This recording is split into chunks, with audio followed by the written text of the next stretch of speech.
All right, this is the best experience with your host, Nick Best, and the Angry Dad. And before we get into today's podcast, I'd like to thank our podcast sponsors, Barbell Apparel, a premium athletic wear engineered for performance with a tailored athletic fit, refined clothing for an athletic body type. Evolution Athletics, supportive gear company owned by Brian Shaw, four-time world's strongest man and strongest man on earth. We believe in all athletes and supporting their journey towards greatness. Iced Up Industries, $50. That is $50 off with code BEST at checkout at Iced Up Industries. Make sure you go use these links. We really appreciate it. It helps us out. Don't forget to and review this podcast. When you do that, it really helps us with everybody. Correct. And yeah, that's it. And we're back in studio / Nick's garage, my desk, and Giants Live is around the corner. It's coming up faster and faster. September. The more, yeah, exactly. It's definitely right there, and it's exciting because, like I said, Las Vegas, New Orleans Arena. Let's just talk about that. Like that's right there itself is a legendary stage, a legendary. I mean, the venue. Olympia's been in there. I watched Jay Cutler beat Ronnie Coleman in there. So that was pretty crazy. So yeah, there's like a lot of legendary stuff that's going on in that place. They had the hockey team in there. They had a lot of stuff before the Golden Knights. So it's a pretty amazing arena, and the seats are great. The boxes are great.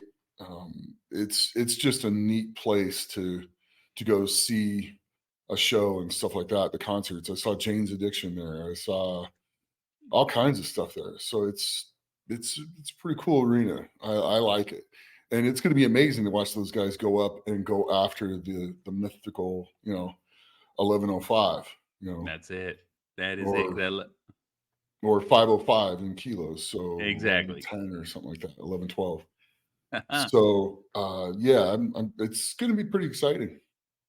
One of the things that I always seem to notice every time we go to a strongman event, it's the hotels and the places, the free breakfast, all this stuff. But we're going to Vegas, or it's going to be in Vegas. And even when we went to World's Strongest Man, none of the businesses were truly prepared for how much food was about to be consumed or sold.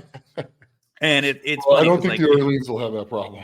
Exactly. That's what I'm saying. They've had the Olympia there. Some of the food's a little cleaner for the Olympia, so it's just a little cleaner. But the thing is the volume. You know what I'm saying? Yeah. It you couldn't have an event like this. Like when we were at World's Strongest Man last year in Myrtle Beach, the places were like, oh my God, they weren't ready for the amount of food to be eaten. So like they were running low on supplies. But like good thing about Vegas is it's constantly supplied. So they're going to be more than ready because like I said, a strongman's eating about twice the amount of what normal people eat. And so if you have, a ridiculous number of people that show up, exactly. It's just funny because like I said, I just remember seeing like the restaurants, the hotels, they scramble because they're like, oh, we just can't put out enough food. I'm like, oh, it's because everyone's trying to get ready for today. Yeah, it's going to be fun to watch. So it's going to be really neat to see, what Giants brings to this. And I'm so excited for this. My only regret is, I'm retired. But, I would have loved to compete here. I'm still going to go, still going to hang out, still going to watch, still going to talk to people, hang out, maybe do a thing or two if they want me to do something. But it's going to be fantastic. And you got to get on the tickets now. I think they go up for sale here in another day or two. Oh, no, they already went up for sale. They had the pre-sale. Now the tickets are up for sale. So make sure you guys get your tickets, get yourselves prepared. Book a room, book a flight, drive on through. And the guys are going to be around. They're approachable. I mean, when they're walking through the hotel and stuff, go say hi to them.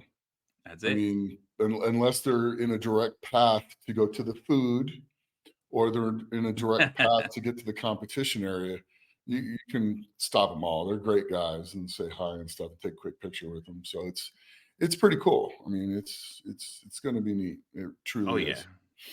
Yeah, it's gonna be fun. It's like I said, Mhm. that's the one thing too is like the vibe is always upbeat.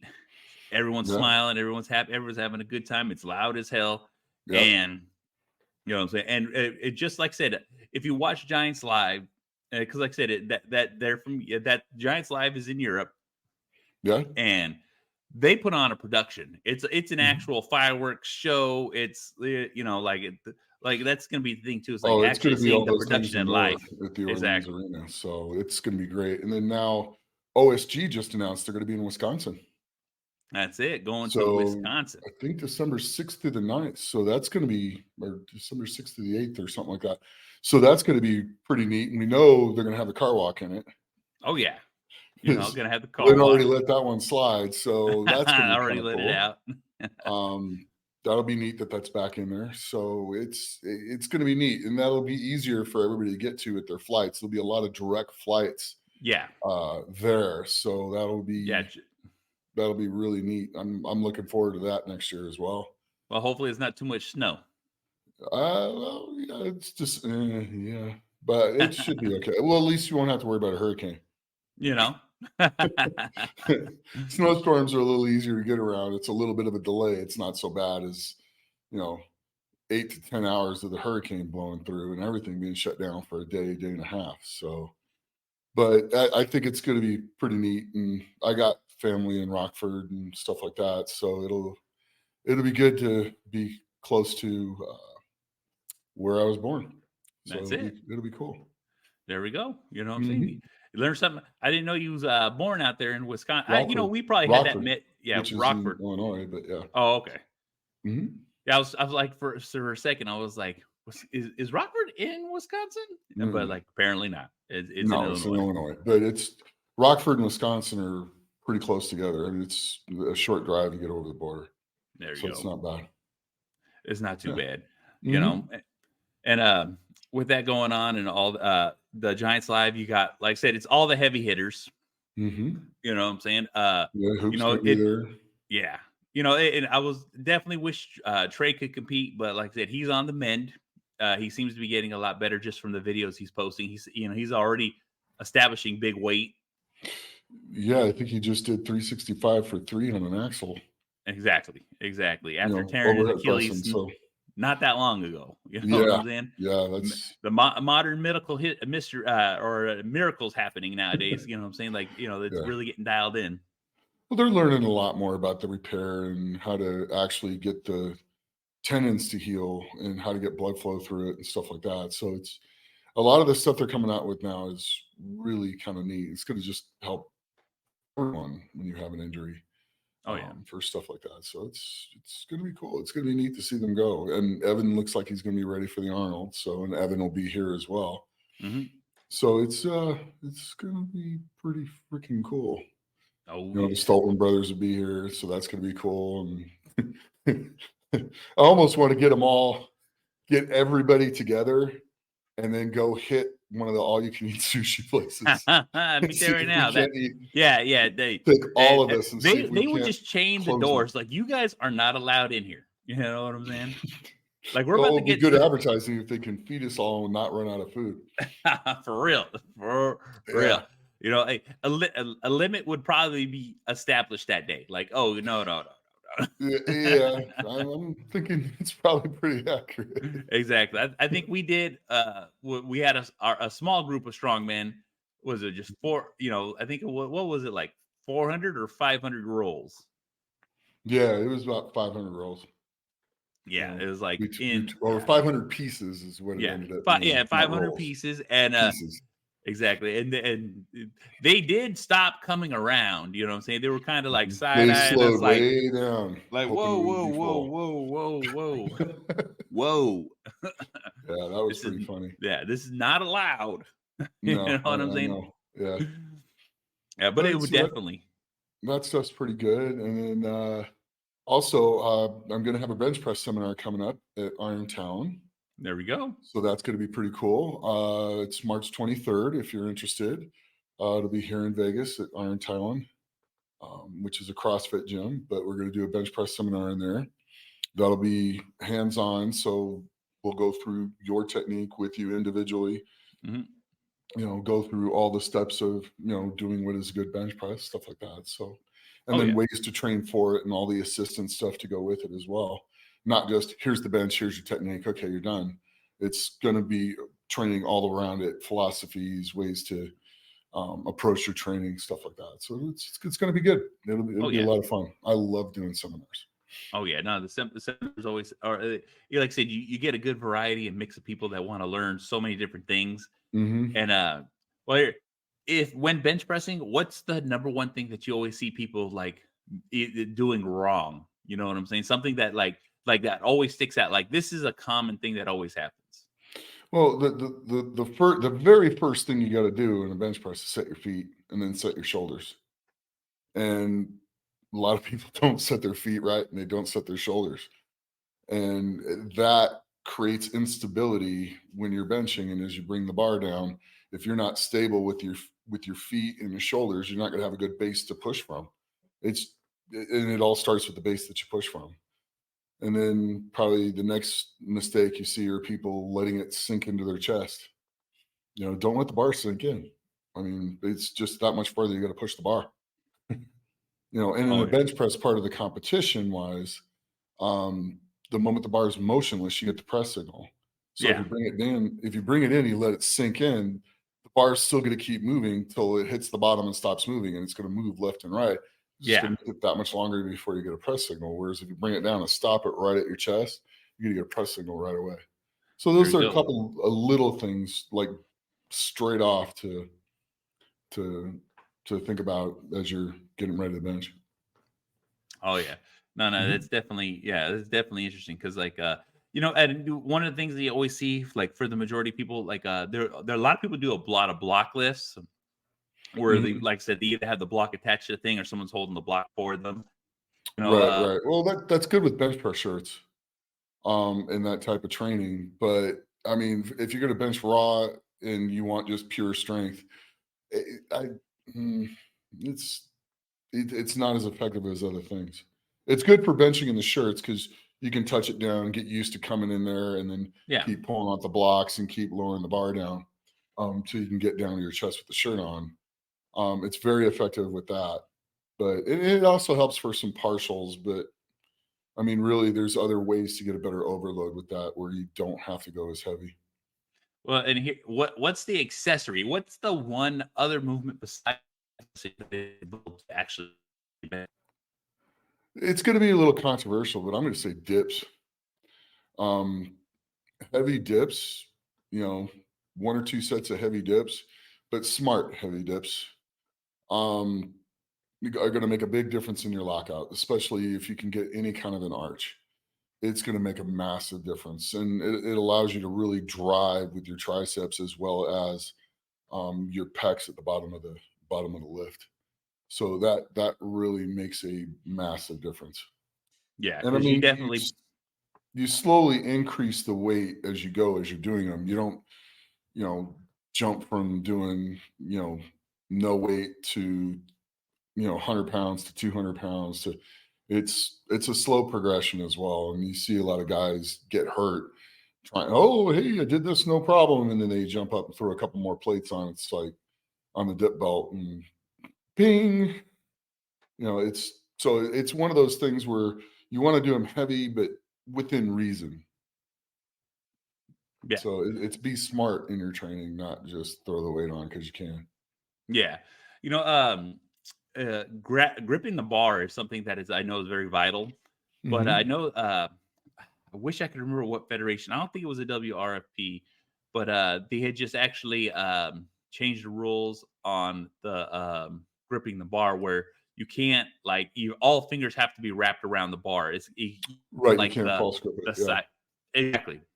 that's been You around in a know, lot of the federations for a long time. Most you have to have your thumb around the bar, yeah, but when you do that, when you put your let's see, where's my hand? When you put your thumb around the bar, you almost a way to compensate and almost make it like you do that is you almost try to break the bar in your yeah, hands, twisting your hands out as you're bringing the bar down.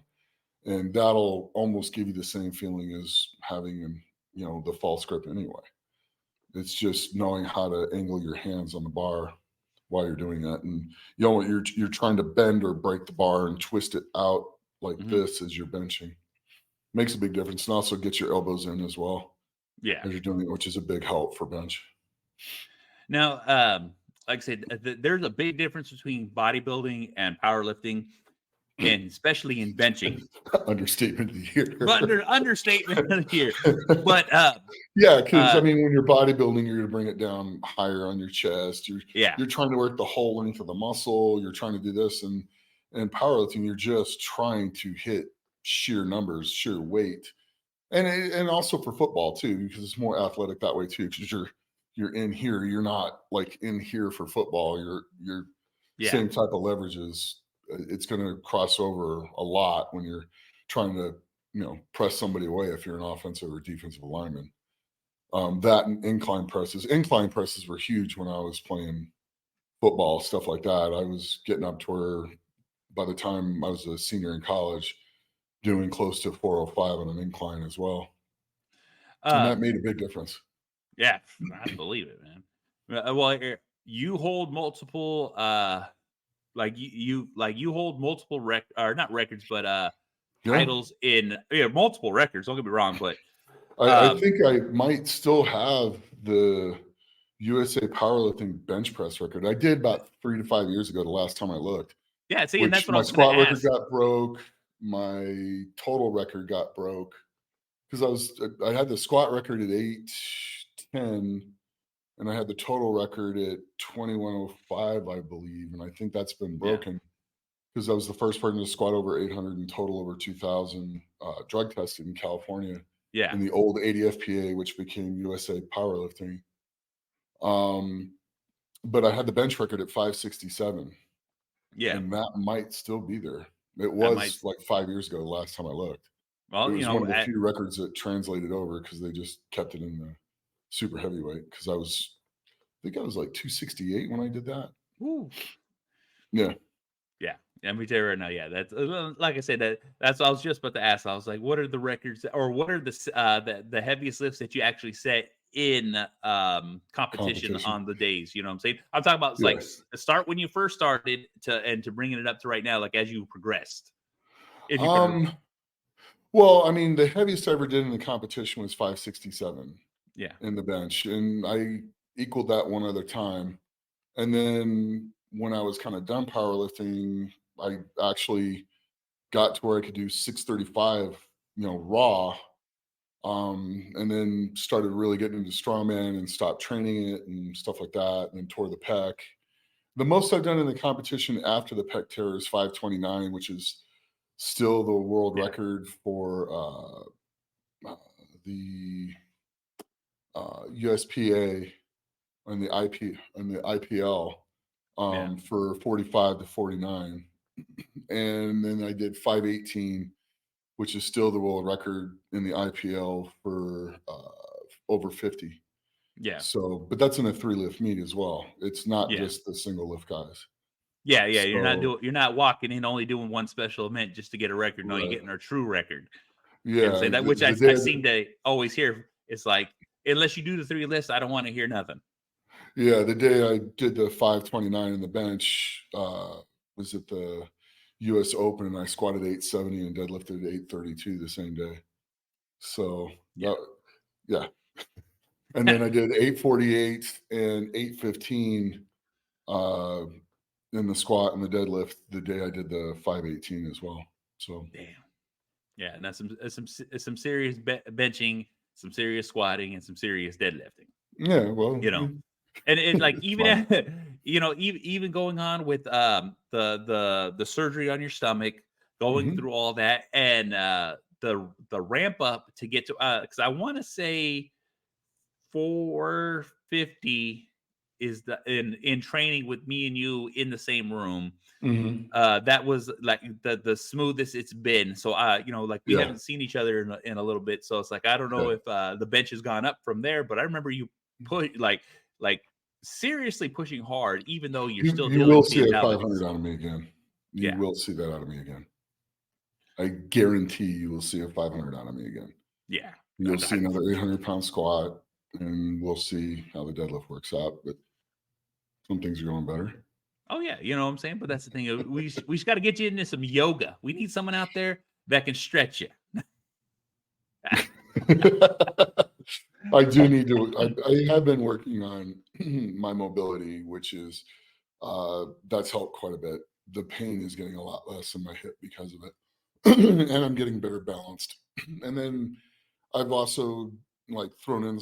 I usually have never trained like box squats, stuff like that, but I'm putting the box squats in to know kind of right where I need to be Mm-hmm. and push out of it, that type of stuff. And it's also when I sit to the box, it also levels out my hips Yeah.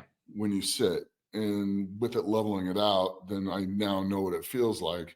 So I'm trying to do some type of box squat. It doesn't have to be super heavy, but to where I sit down on it and my hips are level when I sit at the bottom. I try not to put too much weight on it. I just want to feel them be, level Yeah. at the bottom of the squat. So as I come out, I come up level as well. Yeah. And it'll help fix the imbalance there Exactly. slowly over Which you've time. made big Yeah. strides in. You know what I'm saying? Like I Well, said. I had to pull back, and then I realized, one side is stronger than the other because of the surgery and these other things. So I need to train the one side as much as I can to get it strong again. And then whatever I stop at that side, I train the other side exactly the same. Exactly the same. So they end up leveling out. That's And it. then once they level out, then I can move the whole thing forwards. Yeah. No, And I'm I think sure. that's a mistake that people make a lot in rehabbing injuries is they, train the one side that's healthy as hard as they can, and then they train the other side, and it's Yeah. always going to lag behind. The best way to do it is to train the bad side first and get everything out of it, and then train the other side the exact same amount. Exactly. No. That's true too, because you always see it like and like I said, I'm much more familiar in the bodybuilding world for everything. So strongman, like I said, I'm still learning an awful lot. But like Mhm. one of the things you always see is you see bodybuilders pop a bicep, hurt themselves, and guess what? They're just and I understand it, and it takes a lot to go in the gym with an Yeah. injury and just train, but they're just training one arm or just Yeah. training one leg, and it's like Right. you know Well, yeah, like do that, but just understand that when you get back to training your other body part, you need to level those out. yeah. But the interesting thing is, who tore his bicep? It was the Liver King. Yeah. I ran into him at the SHOT Show. What? Yeah, I ran into Well, hey, him at the well, SHOT Show. and I understand your feelings towards that guy. So I am definitely interested in hearing the conversation that you had. Because, like I said, me and Nick, we're best friends. We talk all the time. And so, I know It opinions. was an interesting conversation, to say the least, because I came around the corner and he's talking to somebody about training heavy and doing all that stuff. I just go, or you can just train with somebody who actually trains heavy and does World's Strongest Man. And he Yeah. like turns around. And I said hi to him and we were nice and stuff. And then we got into it. And when you started talking to him, he's not a bad dude. It Yeah. was actually pretty interesting. And he told me, I told him about, how I'm healing from the kidney and how long it Yeah. was out and stuff like that. I'm like, yeah, I mean, you can get back to doing things within 2 weeks. He's like, I just can't take 2 weeks off. I go, yeah, you can. You can do other things. Blood in and blood out. So it's going to make it heal. So Mhm. go do your drags, go do that other stuff, but just leave that arm alone other than moving it, and like jump in a pool and move your arm in the pool, do stuff Yeah. where it's going to be weightless, where you're not going to put a lot of pressure on it and stuff like that. And just get the movement out of it that you can and get blood in it, and I go, because your tendons take a little bit longer to heal, but you're going to get back to where you were. You're going to be able to do all these things. You just have to be smart about it. And he just kept like asking me question after question, which I thought was really kind of neat, actually. Nice. And he took down my number and stuff like that. So, he was There we like, go. yeah, you can come out and do this challenge. And I'm like, he goes, but the kettlebells for you will be 150 pounds. I'm like, okay. Yeah. So like it's like One-handed. walk a mile with 150 pounds in each hand. I was like, Yeah. That's a warm up. That's not even the warm up. That's the implement. It's like I might have the world record in the farmer's walk there, bud. So I'm not real afraid of 150 pounds in my hands. Oh yeah. But the mile's still a long way to go, though. So Oh yeah, no, that is a long way. That's some but super cardio for a it was strongman. still kind of neat and refreshing to sit there and talk to the guy. So that was pretty cool, and he was That's very good. nice and respectful to me. So that was cool. There you go. That's good. That's good to hear. That's good to hear. Yeah. You know. So that's talking about the SHOT Show. What was there anyone besides the Liver King that you're actually able to run to? Because I know there was quite a bit of people there. To be quite honest with you, I ran into Adam Shearer. Oh yeah. Yeah, Braun Strowman. I ran into. Oh man. Braun Strowman. Yeah, it was kind of neat to run into Adam. He was busy doing his thing, but we talked for a couple minutes, and it's always great to see Adam. I've known Adam for quite some time, and it's just I competed with him in Strongman and stuff like that. So it's always good when you see him and hang out, and the energy you feed off that guy is it's incredible. It's always good to see him. So that was pretty cool. And then just ran into just all kinds of people. There you go. Getting through it and stuff. But the SHOT Show's like a big show. Yeah, I have never seen a show that big. I mean, it was in multiple buildings. It was at Caesars. It was at the Venetian. It's on multiple floors of the Sands Exhibition Hall, stuff like that. So it was utterly massive, and it was pretty neat to go through and see some of the stuff. Yeah. Hell yeah. Still couldn't find a vest to fit me though. Yeah. Hey, any custom makers out there understand we need this big. You know what I'm saying? Yeah. So that was kind of funny, but got to check out a lot of really neat stuff. Got to meet the people at Axel for the ear protection and stuff like that. Which I got one of the headphones from them, and because we can't just wear the inner ear stuff at the range, we have to wear the muffs. Yeah. And I got the muffs, and man, what a difference. Oh yeah. What a difference. Because usually when we fire the 50 cal, I have to put the inner ear and the muffs. Inner ear things in. I don't have to do it with those. Yeah. And they seal to your head that good, and then the noise reduction on them is just unlike anything I've ever seen. So that was pretty cool. Hell yeah, that's really cool. That's it. So well, Nick, man, we covered quite a bit today. Yeah, we were all over the place. Yeah, exactly. Well, let our listeners know. Okay. Well, as always, train hard, train smart, and be the best you can be. And if you like this, please like, share, and subscribe. And if you have any questions or anything you want me to talk about, leave it in the comments. Give us some subjects. I think the next one of these we're going to have a guest on again. So we're going to get a hold of a couple guys to talk to them, and maybe a couple girls as well, and start having some more guests and stuff like that. Let me know in the comments who you would like to see as a guest, and I'll reach out to them as well. Okay. So as always, train hard, train smart, be the best you can be. And that's it. Have a great day.